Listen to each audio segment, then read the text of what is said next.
Hello, everyone. My name is Ariana, and my project is on the Pixar theory and how all the Pixar movies are interconnected with each other and how they all follow a timeline. So, the Pixar theory essentially is just the connection of all the Pixar movies and the timeline that they all seem to follow because they do. Chronologically, they follow the timeline. When you search the Pixar theory, there's going to be a lot of videos that pop up, and none of those videos that you see are the actual creator of the Pixar theory. The actual creator is John Negroni. He wrote a book about it, and unfortunately, I couldn't get that as a source, but he is the best person to explain the Pixar theory, and he is able to do a much better job than I will, but I'm going to try my best. Now, why would this be important to know? I think it's important because it shows how the directors and the animators and the producers of every one of these Pixar movies has made sure that they have intermingled the timeline. They have made sure to keep true to the timeline as a way to finish it. Chronologically, the Pixar movies would follow this order: The Good Dinosaur, Brave, The Incredibles 2, Toy Story, Toy Story 2, Finding Nemo, Finding Dory, Ratatouille, Toy Story 3, Toy Story 4, Up, Inside Out, Coco, Cars, Cars 2, Cars 3, Wall-E, A Bug's Life, Monsters University, and Monsters Inc. Now, if you think about all of those movies, they do seem to follow a chronological timeline. And with that, you are able to see that it does kind of make sense, just based on the way that those movies are ordered chronologically. But when you get into each of the movies and you realize what's going on, it makes a little bit more sense. So you start with The Good Dinosaur and how the asteroid actually ends up missing the Earth, and that's why the dinosaurs are still around when man is around. And what ends up happening is that the dinosaurs tend to take on humanistic traits. And by that, I mean they start farming and they start wrangling other animals because they can, and they just act more like people than they do dinosaurs. They just do it in a dinosaur way. At the end of The Good Dinosaur, we see that the boy that travels with Arlo ends up going with a family. And that family then reproduces, and the world gets filled with people, dinosaurs are dead, and what ends up happening is we jump all the way to the 16th century where we find Brave. And Brave is the key piece to the whole Pixar theory that I will explain at the end. After Brave, we then go to The Incredibles and The Incredibles 2. And what ends up happening is that we have this war of machines versus supers. If you remember, Syndrome, near the end of the movie, is trying to defeat his own AI robot. And what ends up happening is that the AI robot gets smarter than Syndrome, and he realizes that Syndrome is the one controlling him, so he says, I don't think so. And he ends up disobeying Syndrome and does whatever he wants.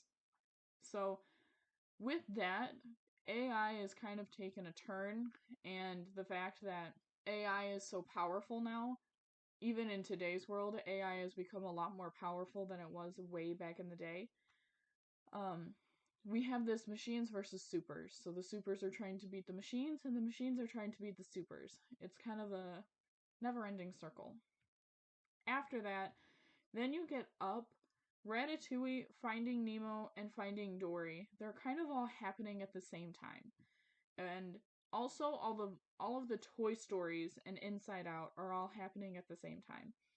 The tech from Syndrome, he ends up being able to bring toys to life, like he brought an AI robot to life. So it's a little bit of a tech from there, but it's mostly love and joy and happy feelings, like you see in Inside Out and in Toy Story 4 when Forky comes alive. He knows that he's trash, but then he ends up becoming a real toy, and he becomes one of Bonnie's favorite toys. So the fact that love is powerful enough to bring trash to life for a little girl is kind of powerful. And what ends up happening in Up and Ratatouille and Finding Nemo and Finding Dory is that we notice that in all of those movies, all of the animals are taking on humanistic traits. By that, I mean animals in Up, the dogs are serving food and they're pouring champagne. This is also where we see the introduction of the By and Large company. By and Large is connected to the machines from The Incredibles. It doesn't specifically say, but you can definitely assume that as the times are changing, machines are getting more and more wantful, wishful, and so we're trying to keep up with the times. And in Ratatouille, animals are serving food. Uh, Remy, when he washes his hands, he's kind of humanistic because most of the time rats are just seen as dirty. And what happens is Remy is washing his hands all the time and he walks on two legs like he's a human.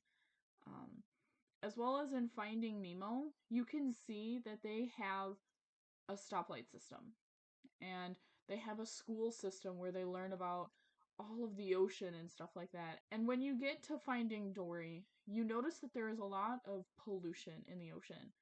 Um, when you get to the scene just before the squid reveals itself, you notice that the whole place is filled with trash. And that is because of the supers and what happened with them. Because the supers in The Incredibles were so destructive in the first movie, they ended up having to go into hiding because they were hurting the the town more than they were helping. Granted, they were getting the bad guys, but at what cost to the rest of the city? So instead of rebuilding, they would rebuild the the city instead of taking the rubble and disposing of it properly, they would throw it in the ocean, which is why there is so much pollution in Finding Dory. Because of all the trash in Finding Dory, what ends up happening is that the trash becomes too much. And as we can see in the movie WALL-E, the earth is consumed by pollution. Consumed. There is no living being on earth other than maybe a few animals here and there, such as ants and cockroaches and bugs in general. So what ends up happening is that the humans leave on the axiom to wait for Earth to be green again, to be livable again. But it never happens. And what ends up happening is that while the people are on the axiom, the cars that they left behind somehow from the radiation from all of the pollution ends up becoming alive. And what ends up happening is that their personalities are the personalities of their previous drivers. So Doc Hudson was an old school race car driver. That's the car he drove when he raced, and that is the personality that he took on. While there is also Lightning McQueen, who's a new young gun and ends up taking over that sort of personality of a brand new racer in a brand new style of car. But while that's going on, you can notice in Cars 2 that there is an energy crisis.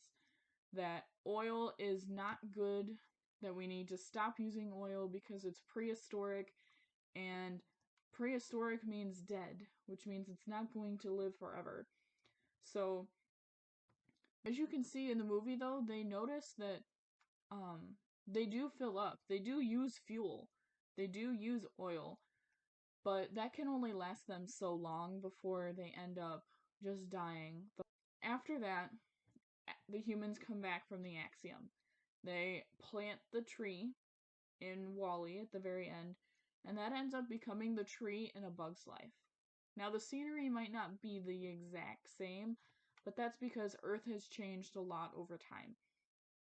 And you can tell that the ants have been around a long time because at one point in the movie, one of the ants says, "Oh man, I feel like I'm 90 again."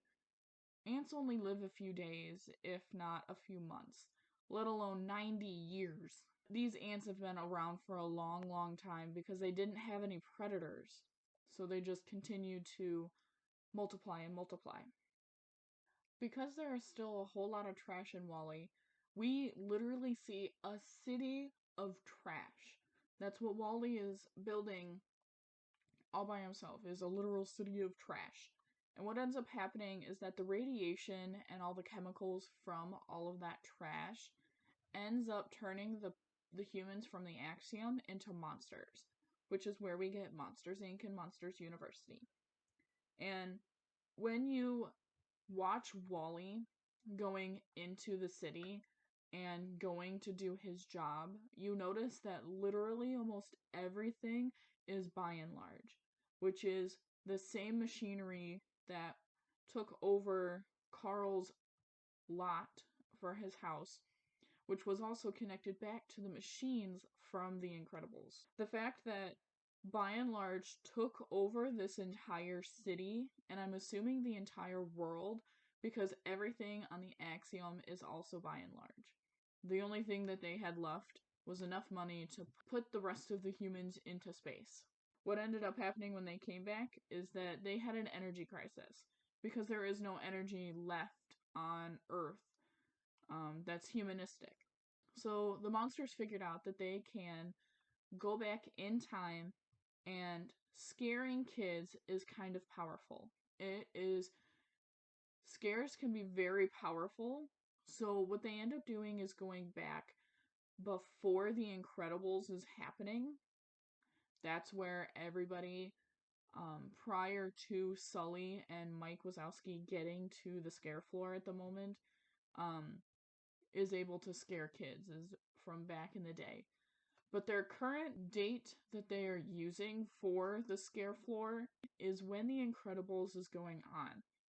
So by that, I mean that Sully is scaring kids that would be the same age as Dash and Violet from The Incredibles.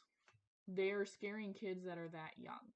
And so they figure out how to use time travel, and they use the doors. What ends up happening is that when Boo is upset, she gets the lights start to flicker because she's in fear. But as soon as she starts laughing, it powers the entire block, and then it ends up popping the circuits and everything in the houses, or at least in their apartment. So they finally realize that laughter is a lot more powerful than that of fear. And that is similar to the movie Inside Out, where a lot of the memories that Riley has prior to the age of 12 are joyful memories. And by that, I mean, if you look at the wall of memories, you can see that almost 98% of them are joyful. And the other 2% are a mixture of fear, sadness, anger, and disgust. Because that joy is such a powerful thing, it ends up being a lot more powerful than fear. How it connects to Coco is that their culture believes in that of remembering the ones that have passed. So if you want to live in the land of the dead, there has to be at least one person that loves you and remembers you. Otherwise, as soon as the last person that had remembered you has died, you end up dying the final death. Overall, everybody has found someone that they love. But as we can tell in almost the last scene of Boo and Sully saying goodbye, is that Boo returns to her closet to find Sully again. And she realizes that Sully is never coming back. And she knows how powerful laughter is because she was the one that founded it. So what ends up happening is that she figures out how to time travel. and this is where it gets crazy. She figures out how to time travel and travels back to the 16th century to ensure that all of the events that have happened prior to her existence still continues to go on. And how she does that is she is the witch from Brave. She is the witch that does not conjure and whittle in the same area. How you can prove this is that there is a Sully carving which has no purpose to be there when everything is full of bears. There is also the Pizza Planet truck, which proves that she was around and knew about Pizza Planet from at least the Toy Stories up until Finding Dory. Finding Dory, Nemo, Ratatouille, all of those in between have at least one sighting of the Pizza Planet truck. In the end, you also see that she goes from her wood carving out and then back into her conjuring space. So the fact that she also has a magical door would connectively mean that she is Boo from Monsters University.